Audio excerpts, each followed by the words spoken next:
Hello दोस्तों, good morning. स्वागत है एक बार फिर से आप सभी का एमजेटी एजुकेशन में। दोस्तों आज है 6 अक्टूबर। आज की वीडियो में हम लोग बात करेंगे 6 अक्टूबर 2021 के करंट अफेयर के सभी इंपॉर्टेंट क्वेश्चंस के बारे में। पूरी वीडियो ध्यान से देखिएगा, पूरी वीडियो डिटेल में आपको समझाई गई है। पसंद आए तो इसे लाइक और शेयर भी कर देना। इसकी पीडीएफ फाइल और डिटेल्स के साथ क्विज दोस्तों मिलेगी आपको हमारे एप्लीकेशन एमजेटी ऐप पर, तो गूगल प्ले स्टोर से आप इसे डाउनलोड कर सकते हैं। लास्ट डे के क्वेश्चन की बात करें तो लास्ट डे मेरा पहला क्वेश्चन था आपसे, विट्रियोल का तेल किसे कहा जाता है? तो ये H2SO4 को कहा जाता है, यानी सल्फ्यूरिक अम्ल को कहा जाता है। ऊंचाई पर खाना देर से क्यों पकता है? तो इसके पीछे का कारण है कम वायुदाब। क्वासिओकर बीमारी किस कमी के कारण से होती है? तो ये प्रोटीन की कमी के कारण से होती है। चींटियों का अध्ययन मर्मिकोलॉजी कहलाता है। चलिए बात करते हैं आज के दिन के पहले प्रश्न की। पहला प्रश्न है, हाल ही में विश्व शिक्षक दिवस कब मनाया गया? तो अभी हाल ही में वर्ल्ड टीचर्स डे या इंटरनेशनल टीचर्स डे दोस्तों मनाया गया 5 अक्टूबर को। ये प्रत्येक वर्ष 5 अक्टूबर को मनाया जाता है। देखिए बहुत ही आसान है याद करना। नेशनल टीचर्स डे आप जानते हो कब मनाया जाता है, यानी हमारे भारत में जो मनाया जाता है नेशनल टीचर्स डे, वो कब मनाया जाता है? वो मनाया जाता है 5 सितंबर को, सर्वपल्ली राधाकृष्णन जी की जयंती पर। और एक महीने बाद 5 अक्टूबर को विश्व शिक्षक दिवस मनाया जाता है। तो आप बहुत ही आसानी से दोनों याद कर सकते हैं। तो वर्ल्ड टीचर्स डे या ग्लोबल टीचर्स डे या कहें इंटरनेशनल टीचर्स डे, ये सभी नाम एक ही हैं, 5 अक्टूबर को मनाए जाते हैं। इस बार की थीम क्या रखी गई है? तो इस बार की थीम है दोस्तों, teachers at the heart of education recovery. Clear? 1994 से ये मनाया जाना शुरू हुआ है। दुनिया भर के जो टीचर्स हैं उनका जो कंट्रीब्यूशन होता है उसकी सराहना करना, और जो ऑनलाइन टीचर्स हैं उनकी वीडियोस को लाइक और शेयर करना। इस वीडियो को भी लाइक और शेयर कर दो आप लोग। चलिए बात करते हैं अगले क्वेश्चन की। इथियोपिया के दोबारा प्राइम मिनिस्टर कौन बने? तो दोस्तों एक बार फिर से अबी अहमद बन गए हैं इथियोपिया के प्राइम मिनिस्टर। अबी अहमद, ये वही है, नाम याद आ रहा होगा दोस्तों, जिन्हें 2019 में मिला था नोबेल प्राइज। नोबेल प्राइज इनको मिला था, मैंने आपको बताया था, ठीक है।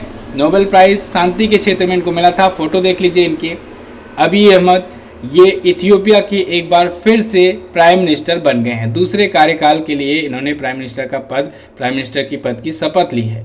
2018 से ही ये इथियोपिया के प्राइम मिनिस्टर हैं। क्लियर? इथियोपिया दोस्तों एक अफ्रीकन कंट्री है। अच्छा, इन्हें नोबेल क्यों मिला था?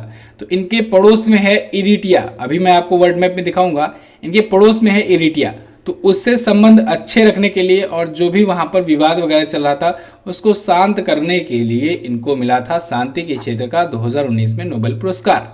नोबेल पुरस्कार दोस्तों अब दिया जाना, यानी कि घोषणा होना शुरू हो चुका है। फिजिक्स का और मेडिसिन का, ये दोनों घोषणा हो चुकी है। मेडिसिन मैंने आपको कल बताया था, फिजिक्स मैं आपको अभी आगे बताऊंगा, ठीक है, आज ही की वीडियो में। तो 2 पुरस्कार मिल चुके हैं, 6 क्षेत्रों में मिलते हैं, बाकी उसको हम लोग आगे देखेंगे। फिलहाल इथियोपिया के बारे में बात करें। इथियोपिया देखिए दोस्तों मैप में है कहाँ पर? अब देखिए फिर से मैं आपको यहाँ पर मैप में दिखाता हूँ। देखिए ये लाल सागर है और ये है गल्फ ऑफ अडन, यानी अडन की खाड़ी। इधर है यमन और इधर ओमान है, यहाँ है सऊदी अरेबिया। आप अगर ध्यान से देखोगे दोस्तों तो लाल सागर के ऊपर जस्ट है भूमध्य सागर, ठीक है। बाकी इधर पड़ जाता है एशिया पूरा का पूरा, इधर पड़ जाता है अफ्रीका। तो यहीं पर अफ्रीकन कॉन्टिनेंट में, और इधर इस साइड में आप आएंगे ऊपर की साइड तो यहाँ पर आपको इजिप्ट दिखेगा, ठीक है, इजिप्ट दिखेगा, सुएज नहर दिखेगी, और यहाँ पर सुएज नहर दिखेगी, और यहाँ पर ऊपर की साइड में अगर आप देखेंगे भूमध्य सागर मिलेगा आपको। तो फिलहाल यहाँ पर जो अफ्रीकन कंट्री में देखिए यहाँ पर है इरिट्रिया, जिससे इसके संबंध गड़बड़ थे थोड़ा। इथियोपिया ये कंट्री है जो येलो कलर में है, ठीक है। और यहाँ पर देखिए जिबूती है, सोमालिया है, ये सभी देश हैं, सभी अफ्रीकन कंट्रीज हैं। क्लियर है? यहाँ की कैपिटल होती है अदिस अबाबा। यहाँ की करेंसी होती है दोस्तों इथियोपियाई बिर्र, ठीक है, इथियोपियन बिर्र होती है यहाँ की करेंसी। क्लियर है? अगला क्वेश्चन देख लेते हैं। अगला क्वेश्चन है, दालचीनी की संगठित खेती शुरू करने वाला पहला राज्य कौन बना? तो पहला राज्य बन गया है हिमाचल प्रदेश। हिमाचल प्रदेश दोस्तों दालचीनी की संगठित खेती अभी पायलट प्रोजेक्ट के रूप में शुरू किया है। ये CSIR की ही एक संस्था है, एक यूनिट है, उसी के द्वारा शुरू किया गया है। दालचीनी की खेती भारत में उतना ज़्यादा नहीं होती है, श्रीलंका वगैरह में बहुत ज़्यादा मात्रा में होती है। भारत अमूमन आयात किया करता है, इम्पोर्ट किया करता है, ठीक है। तो फिलहाल अभी CSIR जो है, council of scientific and industrial research जो है, शेखर सी मंडे जिसके अध्यक्ष हैं, शेखर सी मंडे का नाम याद रखना है, ठीक है, साइंटिस्ट हैं ये और ये इसके अध्यक्ष हैं।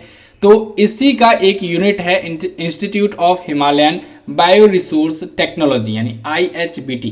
तो इसी के द्वारा हिमाचल प्रदेश में खेती शुरू की जा रही है दालचीनी की। क्लियर है? अभी पायलट प्रोजेक्ट के रूप में अभी ये शुरू किया जा रहा है। पायलट प्रोजेक्ट वो होता है जब कोई प्रोजेक्ट शुरू करना होता है, उसका एक ट्रायल समझ लीजिए किया जाता है। ठीक है। अच्छा, जो सबसे बड़ी मात्रा में और असली जो दालचीनी होती है उसका मुख्य रूप से उत्पादन श्रीलंका में किया जाता है। बाकी जो छोटे छोटे देश हैं जो इसका उत्पादन करते हैं उनमें है सेशेल्स, मेडागास्कर, भारत भी है जिसमें भारत में भी थोड़े बहुत मात्रा में उत्पादन किया जा रहा है। भारत लेकिन 45,318 टन जो है इसके आसपास में दालचीनी का प्रत्येक वर्ष आयात किया करता है। किससे आयात करता है, किससे इंपोर्ट करता है? चाइना, श्रीलंका, वियतनाम, इंडोनेशिया और नेपाल से। ठीक है। तो अब फिलहाल हिमाचल प्रदेश में शुरू किया जा रहा है इसकी खेती। हिमाचल प्रदेश आया है। हिमाचल प्रदेश देखिए मैप में है कहाँ पर इसकी लोकेशन। हिमाचल प्रदेश यहाँ पर है, यहाँ पर है हिमाचल प्रदेश, उत्तराखंड के ऊपर में। ठीक है। हिमाचल प्रदेश की दो राजधानियां हैं, winter capital, summer capital. Winter capital होती है धर्मशाला और समर कैपिटल है शिमला। जयराम ठाकुर दोस्तों यहाँ के चीफ मिनिस्टर हैं और राजेंद्र विश्वनाथ अर्लेकर ये यहाँ के गवर्नर हैं। रवि विजय मालीमेठो ये यहाँ के करंट टाइम पर चीफ जस्टिस है, नए बने हैं, याद रखना आपको। झीलों के बारे में बात करें तो खजियर झील, परासर झील, रेणुका झील, इसके अलावा दोस्तों सूरज ताल, ठीक है, चंद्रताल, ये सभी झीलें हैं यहाँ पर। ठीक है। नेशनल पार्क में बात करें, ग्रेट हिमालयन नेशनल पार्क है, पिन वैली नेशनल पार्क है यहाँ पर, कलिछो दर्रा, कुलगती दर्रा, ये सभी दर्रे हैं। लोक नृत्य की बात करें तो नाटी, कथड़ी, घुघटी, ये सभी लोक नृत्य हैं यहाँ पर। क्लियर है? अगला क्वेश्चन देखते हैं। हाल ही में किस राज्य ने पहली बार डूरंड कप फुटबॉल ट्रॉफी जीती? तो अभी हाल ही में FC गोवा ने, या कहें कि फुटबॉल क्लब गोवा ने जीत ली है पहली बार Durand cup football trophy. Durand cup के इतिहास में अभी तक 130वां इस बार का संस्करण था, यानी कि 130 बार हुआ। 130 बार में आज तक एक भी बार नहीं जीता था गोवा, पहली बार जीता है गोवा। ठीक है। गोवा की टीम जो है, ये फुटबॉल से संबंधित ट्रॉफी होती है डूरंड कप। एशिया की सबसे पुरानी फुटबॉल ये ट्रॉफी है, एशिया में सबसे पुराना ये फुटबॉल का टूर्नामेंट है। तो इस बार 130वां इसका संस्करण था। पश्चिम बंगाल में इसका आयोजन किया गया और फाइनल मैच खेला गया विवेकानंद युवा भारती क्रियांगन में, कोलकाता में जो कि स्थित है। ठीक है। तो गोवा ने जीत लिया अपना पहला डूरंड फुटबॉल कप। किसको हरा करके? मोहम्मडन स्पोर्टिंग को हरा करके। अच्छा, अभी फुटबॉल से रिलेटेड दो और बड़े बड़े कप हुए जिनका नाम आपको याद रखना चाहिए। एक तो कोपा अमेरिका कप का नाम याद रखिएगा, कोपा अमेरिका कप। इसको किसने जीता? कोपा अमेरिका कप दोस्तों अर्जेंटीना ने जीता, अर्जेंटीना ने। ठीक है। किसने जिताया था? लियोनल मेसी ने जिताया था। ठीक है। पहली बार ये भी जीता था, कोपा अमेरिका कप था। एक आपको याद रखना है यूरो कप, यूरो कप। ये दोनों ही दोस्तों फुटबॉल का है। यूरो कप में दोस्तों इटली ने जीता था। अच्छा, ये अर्जेंटीना ने ब्राजील को हरा करके जीता था, ब्राजील को हराया था। और इटली ने किसे हराया था? इटली ने इंग्लैंड को हराया था। किसे? इंग्लैंड को हरा करके जीता था यूरो कप। ये दोनों ही इससे रिलेटेड है फुटबॉल से। बाकी फीफा वर्ल्ड कप होता है, फीफा वर्ल्ड कप के बारे में आप जानते ही हो। 2018 वाला जो हुआ था वो जीता था फ्रांस ने, मॉस्को में वो हुआ था। फ्रांस ने क्रोएशिया को हरा करके जीता था दूसरी बार। अगला वाला जो फीफा होगा वो होगा कतर में, होगा 2022 में। ठीक है। तो फीफा वर्ल्ड कप जो होगा, फीफा यानी कि होता है federation international D football association. 1904 में ये पेरिस में स्थापित किया गया था, पेरिस में स्थापित किया गया था। लेकिन हेडक्वार्टर इसका कहाँ पर है? हेडक्वार्टर है ज्यूरिख में। कहाँ पर? ज्यूरिख में। और गियानी इन्फेंटिनो इसके करंट टाइम पर अध्यक्ष हैं। कौन है? Gianni Infantino. इतना आपको फुटबॉल से पता होना चाहिए। और बहुत सारी चीज़ें हैं बताने के लिए, जैसे कि क्रिस्टियानो रोनाल्डो दोस्तों 111 गोल के साथ, अंतर्राष्ट्रीय मैचों में गोल के साथ दुनिया में सबसे ज़्यादा गोल करने वाले खिलाड़ी बने। Guinness book of world record में उन्होंने नाम सेट किया। ठीक है। पुर्तगाल के वो खिलाड़ी हैं क्रिस्टियानो रोनाल्डो। दूसरे सबसे ज़्यादा गोल करने वाले इंटरनेशनल मैचों में हमारे हैं सुनील छेत्री। अगला क्वेश्चन, भौतिकी का नोबेल पुरस्कार किसे दिया गया? तो दोस्तों भौतिकी के क्षेत्र में नोबेल पुरस्कार 2021 की घोषणा हो चुकी है। इस बार 3 व्यक्तियों को दिया जाएगा। किसे किसे? स्यूक्रो मनाबे को और क्लास हैसलमैन को और जॉर्जिया पारिसी को। तो उपरोक्त तो सभी ऑप्शन आपका बिल्कुल करेक्ट होगा। इन तीनों को दिया जाएगा नोबेल पुरस्कार 2021 फिजिक्स के सेक्टर में। देख लीजिए इमेज तीनों का। ठीक है। इन तीनों को दिया जा रहा है नोबेल पुरस्कार 2021। अभी मैंने आपको बताया था कल मेडिसिन के क्षेत्र में, और ये भी बताया था कि मेडिसिन के बाद फिजिक्स का नंबर आएगा, फिर केमिस्ट्री का नंबर आएगा, ऐसे ऐसे करके चलेगा। ठीक है, तो सभी के बारे में हम लोग जानेंगे और एंड में मैं आपको एक एक वीडियो दूंगा, उसमें सारी डिटेल रहेगी सभी के बारे में। तो थोड़ा थोड़ा बेसिक पॉइंट जानते चलिए। कल की वीडियो में बहुत सारी चीज़ें मैं आपको बता ही दिया था। एक और पॉइंट याद रखना आपको, 1969 से इकोनॉमी के क्षेत्र में, इकोनॉमी के सेक्टर में 1969 से या 1969 से दिया जाना शुरू हुआ था। ठीक है, इससे पहले बाकी चीज़ों में दिया जाता था, लेकिन ये अर्थशास्त्र वाला जो हुआ ये 1969 से शुरू हुआ। सिकोरो मनाबे, क्लाउस हैसलमैन और जॉर्जियो पेरेसी, ये तीन हुए। इन दोनों को दोस्तों एक ही रीजन के लिए दिया गया है, बाकी इनको जो है दूसरे रीजन के लिए दिया गया है। किसके लिए? इन दोनों को दिया गया है दोस्तों for the physical modelling of earth climate, quantifying variability and reliably predicting global warming, इसके लिए दिया गया है। और इनको जो दिया गया है जॉर्जियो पेरेसी को, इनको for the discovery of the interplay of disorder and fluctuations in physics system from atomic to planetary scales के लिए दिया गया है। किसके द्वारा दिया जाता है? Royal Swedish academy of sciences के द्वारा दिया जाता है, साइंस का जो होता है। ठीक है, और ये स्वीडन में स्थित है, स्टॉकहोम में। ये देख लीजिए विजेताओं के नाम, हिंदी में भी देख लीजिए। ठीक है, इनको पुरस्कार मिलता है 10 मिलियन स्वीडिश क्रोन के बराबर, जो कि होता है 1.14 मिलियन यूएस डॉलर के पास में। ठीक है, प्लस एक गोल्ड मेडल दिया जाता है। तो रीजन भी देख लीजिए हिंदी में भी। ठीक है, पृथ्वी की जलवायु और भौतिक मॉडलिंग, परिवर्तनशीलता की मात्रा निर्धारित करने और ग्लोबल वार्मिंग की विश्वसनीय भविष्यवाणी करने के लिए इन दोनों को दिया गया। जो कि देखिए इसमें सिकोरो मनाबे जो है प्रिंसटन यूनिवर्सिटी के हैं, क्लाउस हैसलमैन जो है ये मैक्स प्लैंक इंस्टीट्यूट फॉर मौसम विज्ञान के हैं। ठीक है, प्रोफेसर। जियोग्रियो पेरेसी जो है ये रोम के हैं, इटली के सैपिएंजा विश्वविद्यालय से। ठीक है, परमाणु ग्रहों से तराजू में भौतिकी प्रणालियों में विकार और उतार चढ़ाव के परस्पर क्रिया की खोज के लिए इन्हें सम्मानित किया गया है। देखिए रीजन तो कम पूछा जाता है, जो बड़े लेवल के एग्जाम होते हैं उसमें रीजन पूछा जाता है, बाकी सभी के एग्जाम में दोस्तों नाम ही पूछ लिया जाता है, या फिर ये पूछ लिया जाता है कि किस देश के हैं। ठीक है, और बाकी जो नोबेल से बेसिक पॉइंट है, स्टैटिक पॉइंट है, वो सभी पूछे जाते हैं। तो याद रखिएगा 1901 से दिया जाना शुरू हुआ है। मैडम क्यूरी एकमात्र ऐसी महिला हैं जिन्हें 2 बार नोबेल मिल चुका है। पहली बार भी उन्हीं को मिला था, 2 बार मिल चुका है, 2 अलग अलग क्षेत्रों में, फिजिक्स और केमिस्ट्री के क्षेत्र में उनको मिल चुका है। इसके अलावा दोस्तों जैसे कि मैंने आपको बताया 1969 से इकोनॉमी का दिया जाना शुरू हुआ। इसके बाद ये दिया कब जाता है? 10 दिसंबर को दिया जाता है। अल्फ्रेड नोबेल की पुण्यतिथि होती है, उनकी याद में दिया जाता है। ठीक है, अगला, हाल ही में किस देश ने हाइपरसोनिक ज़िरकॉन मिसाइल का सफलतम परीक्षण किया? तो रसिया ने किया है दोस्तों हाइपरसोनिक ज़िरकॉन मिसाइल का सफलतम परीक्षण। खास बात तो ये है कि इसने ये परीक्षण किया है पनडुब्बी के ऊपर से, पनडुब्बी से ये इसका परीक्षण हुआ है, सबमरीन के ऊपर से इसका परीक्षण किया गया है। अभी जुलाई में मैंने आपको बताया था कि इसने एक युद्धपोत से ज़िरकॉन मिसाइल का सफलतम परीक्षण किया था। ज़िरकॉन मिसाइल दोस्तों क्यों ज़्यादा चर्चे में है? कारण यह है कि ये एक हाइपरसोनिक मिसाइल है। हाइपरसोनिक मिसाइल, सुपरसोनिक मिसाइल या फिर सबसोनिक, ये सब क्या होता है? ये सभी स्पीड होती है। स्पीड, इसको मैंने दिल्ली जीके टेस्ट में बहुत ही अच्छे से आपको समझाया था कि अगर कोई 1 मैक की स्पीड है, पहले तो आप मैक समझिए, मैक क्या होता है? ध्वनि की चाल के अगर बराबर है तो 1 मैक होगा। अगर ध्वनि की चाल का जितना गुना है उसी हिसाब से मैक डिसाइड करते हैं। 1 से ज़्यादा और 5 मैक के बीच में अगर है तो हम लोग कहेंगे सुपरसोनिक। क्या कहेंगे? सुपरसोनिक कहेंगे।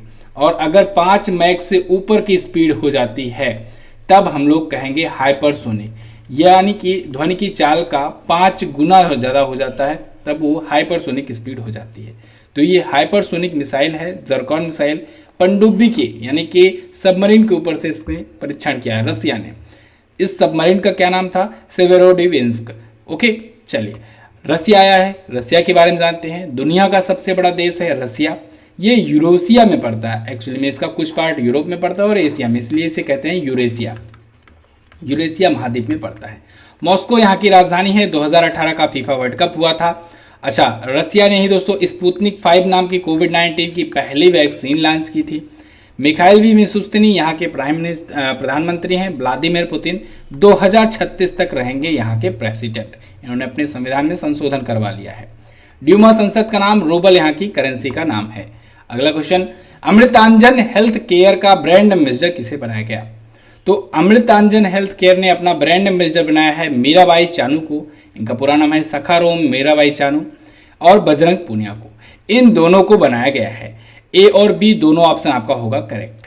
देखिए दोस्तों, मीराबाई चानू और बजरंग पूनिया दोनों ही मेडल विजेता हैं टोक्यो ओलंपिक में। मीराबाई चानू ने भारत को पहला मेडल दिलाया था और वो सिल्वर के रूप में दिलाया था टोक्यो ओलंपिक में। याद होगा आपको, वीडियो मैंने आपको बना करके दी हुई थी। ये वेट लिफ्टर हैं और इन्होंने सिल्वर मेडल जीता था भारत के लिए। ये वेट लिफ्टिंग में सिल्वर मेडल जीतने वाली पहली महिला भी बनी। इनसे पहले वेट लिफ्टिंग में कर्णम मल्लेश्वरी का आया था सन 2000 के ओलंपिक में, ठीक है। तो ये सिल्वर पहली बार जीती। बजरंग पूनिया जो है दोस्तों, जिस दिन नीरज चोपड़ा का गोल्ड आया उसी दिन इनका ब्रॉन्ज मेडल आया था, यानी 7 तारीख को, ठीक है। 7 तारीख क्यों याद रखनी है आपको? क्योंकि 7 अगस्त को अब से भाला दिवस मनाया जाएगा, राष्ट्रीय भाला फेंक दिवस मनाया जाएगा, ठीक है, नीरज चोपड़ा के सम्मान में, क्योंकि उन्होंने इकलौता गोल्ड जीता है, ठीक है। और एथलेटिक्स में आज तक का पहला गोल्ड है भारत के लिए। तो फिलहाल बजरंग पूनिया जो हैं ये रेसलर हैं और उन्होंने ब्रॉन्ज मेडल जीता है, और मीराबाई चानू जो हैं ये वेट लिफ्टर हैं और उन्होंने सिल्वर मेडल जीता है। तो इन दोनों को ब्रांड एम्बेसडर बनाया गया अमृतांजन हेल्थ केयर का। अन्य कुछ ब्रांड एम्बेसडर हैं जो कि पिछले दिनों में चर्चे में आए थे, उनका रिवीजन कर लेते हैं। हालांकि इस पर भी वीडियो मैं आपको जल्द ही देने वाला हूं। कल दोस्तों बुक्स एंड अथर पर आपको वीडियो दी गई थी, बुक्स एंड अथर पर आपको वीडियो दी गई थी। अगर आपने नहीं देखा है तो जाइए चैनल पर और कल की वीडियो जरूर देखिए। रिवीजन बहुत ज़्यादा जरूरी है, आप सभी के एग्जाम्स वगैरह लगे हुए हैं। अभी कल देखिए दोस्तों, बहुत ही इंटरेस्टिंग एक मैसेज आया, एक कमेंट आया एक स्टूडेंट का कि सर आज सुबह में ही आपने चोटियों के बारे में बताया था, K2 कंचनजंगा इन सब के बारे में बताया था, और शाम को ही MTS के पेपर में पूछ लिया गया। इसीलिए देखिए मैं कहता हूँ डेली का डेली आपको वीडियो देखना है, ना सिर्फ करंट अफेयर के लिए, जो मैं उसके साथ साथ एक्स्ट्रा पॉइंट आपको बताता हूँ, एक्स्ट्रा चीज़ें एक्सप्लेन करता हूँ, हो सकता है वो चीज़ पूछ लिया जाए। बहुत लोग ये सोचते हैं ना, अरे आज ही पेपर है तो आज का करंट अफेयर कैसे पूछा जाएगा। उस दिन के करंट अफेयर से नहीं मतलब है, उस दिन में जो करंट अफेयर के साथ साथ कुछ एक्स्ट्रा पॉइंट जो बता रहा हूँ, हो सकता है वो पॉइंट स्ट्राइक कर जाए, क्वेश्चन पूछ लिया जाए एग्जाम में, ठीक है। तो आपको डेली के डेली वीडियो देखनी है। आप अगर जिस दिन एग्जाम उस दिन नहीं देख पा रहे हो तो यात्रा करने जा रहे हो, सफ़र कर रहे हो, या फिर बैठे हो एग्जाम सेंटर जा रहे हो, रास्ते में देख लो 20 मिनट की वीडियो, ठीक है। तो वीडियो देखना जरूरी है। NBA इंडिया के ब्रांड एम्बेसडर रणवीर सिंह बनाए गए। उत्तर प्रदेश की 1 डिस्ट्रिक्ट 1 प्रोडक्ट योजना की ब्रांड एम्बेसडर कंगना रनौत को बनाया गया था। एडिडास ने अपना स्टे एंड प्ले अभियान शुरू किया था, मीराबाई चानू ही उसकी भी ब्रांड एम्बेसडर बनाई गई थी। असम के समग्र शिक्षा अभियान का लवनीना बोरगोहेन को बनाया गया था, इनको आगे चलकर DSP भी बनाया गया, ठीक है। असम ने DSP बनाया, इन्होंने भी दोस्तों ब्रॉन्ज मेडल जीता है, याद रखना है, बॉक्सर हैं असम की। टाटा AIA लाइफ इंश्योरेंस ने नीरज चोपड़ा को बनाया, नीरज चोपड़ा सब कुछ बताया मैंने, गोल्ड जीते हैं इन्होंने। Equitas small finance bank Rani Rampal और स्मृति मंधाना ने इन दोनों को बनाया गया, ठीक है। फिनो पेमेंट बैंक के पंकज त्रिपाठी बनाए गए ब्रांड एम्बेसडर। अगला क्वेश्चन, LIC के MD कौन नियुक्त किए गए? LIC यानी कि life insurance corporation of India limited, इसके नए मैनेजिंग डायरेक्टर दोस्तों बनाए गए हैं BC पटनायक। इमेज में जो आपको दिख रहे हैं यही हैं BC पटनायक, ये होंगे new managing director of LIC। Actually में दोस्तों LIC के 4 होते हैं मैनेजिंग डायरेक्टर और 1 होते हैं अध्यक्ष। तो एक अध्यक्ष तो MR कुमार आपको याद ही रखना है, ये बहुत दिनों से है, इनका कार्यकाल भी बढ़ा दिया गया है, तो अगले 2 सालों तक तो आपको चेंज नहीं करना है, ठीक है। 2 साल तक ये भी और रहेंगे। बाकी के ये जो मैनेजिंग डायरेक्टर्स हैं इनका नाम आपको याद रखना है, जैसे श्रीमती IP मिनी जो हैं ये भी हाल फिलहाल में नियुक्त की गई थी, सिद्धार्थ मोहंती उनसे पहले नियुक्त किए हुए थे, और BC पटनायक अभी हाल फिलहाल में नियुक्त किए गए हैं, और राजकुमार हैं। ये 4 जो हैं ये MD है, मैनेजिंग डायरेक्टर है LIC के, ठीक है। LIC की स्थापना 1956 में हुई थी, मुंबई में ये हेडक्वार्टर्ड है। अगला क्वेश्चन देखते हैं, LIC के बारे में यहाँ पर भी लिखा हुआ है, आप देख सकते हो। अगला क्वेश्चन, दुनिया का सबसे बड़ा वर्चुअल फिनटेक फेस्टिवल 2021 की मेजबानी किसने की? इसकी मेजबानी दोस्तों की है इंडिया ने। ये इस बार का दूसरा संस्करण है, दुनिया का सबसे बड़ा वर्चुअल फिनटेक फेस्टिवल ये आयोजित हो रहा है। नाम है इसका ग्लोबल फिनटेक फेस्टिवल। ये सितंबर 2021 में 28 से 30 सितंबर को आयोजित किया गया, वर्चुअल तरीके से आयोजित किया गया, और इंडिया ने इसको होस्ट किया है, ग्लोबल फिनटेक फेस्टिवल 2021 का, ठीक है। इसमें मुख्य अतिथि रही हमारी वित्त मंत्री निर्मला सीतारमण जी, और थीम इस बार की रखी गई थी fintech empowering a global digital economy. अगला क्वेश्चन देखते हैं, हाल ही में किस राज्य सरकार ने मिशन वसुंधरा लॉन्च किया? मिशन वसुंधरा लॉन्च किया दोस्तों असम राज्य सरकार ने। असम के जो CM हैं हेमंत विश्वा शर्मा, इन्होंने जो दोस्तों अभी हाल में मिशन वसुंधरा की घोषणा की है, इसको लॉन्च किया है। मिशन वसुंधरा क्या होगा? मिशन वसुंधरा दोस्तों एक प्रकार का समझ लीजिए ऑनलाइन एक सुविधा है, एक ऑनलाइन मिशन है, एक पोर्टल भी इसके लिए लॉन्च किया गया है। और इस ऑनलाइन पोर्टल और ऑनलाइन सिस्टम की वजह से जो लोग होंगे वो अपने भूमि से संबंधित, अपने ज़मीनी विवाद से संबंधित जो भी मुद्दे होंगे उनको आसानी से सुलझा सकेंगे। साथ ही साथ जमीनों का, भूमियों का एक रिकॉर्ड रखा जाएगा सरकार के पास भी, जिससे विवाद आगे कभी ना हो सके। ठीक है, तो इसके लिए असम सरकार 225 करोड़ रुपए खर्च कर रही है। हेमंत बिस्वा शर्मा जो कि सीएम है असम के, इन्होंने इसका उद्घाटन किया है। असम आया है, क्विकली जानते हैं असम के बारे में। असम देखिए मैप में दोस्तों, यहाँ पर है असम, यहाँ पर है। 7 सिस्टर स्टेट जितने भी हैं सभी से अपना ये बॉर्डर शेयर करता है, तो आपको याद करने की जरूरत है ही नहीं। यहाँ पर जितने भी राज्य हैं सभी से अपना बॉर्डर शेयर करता है असम। दिसपुर यहाँ की capital. Hemant Biswa Sharma BJP party से यहाँ के हैं चीफ मिनिस्टर। जगदीश मुखी यहाँ के गवर्नर हैं। इन्हीं को अभी नागालैंड का भी एक्स्ट्रा चार्ज दिया गया है, नागालैंड का। सुधांशु धूलिया गुवाहाटी हाईकोर्ट के चीफ जस्टिस है।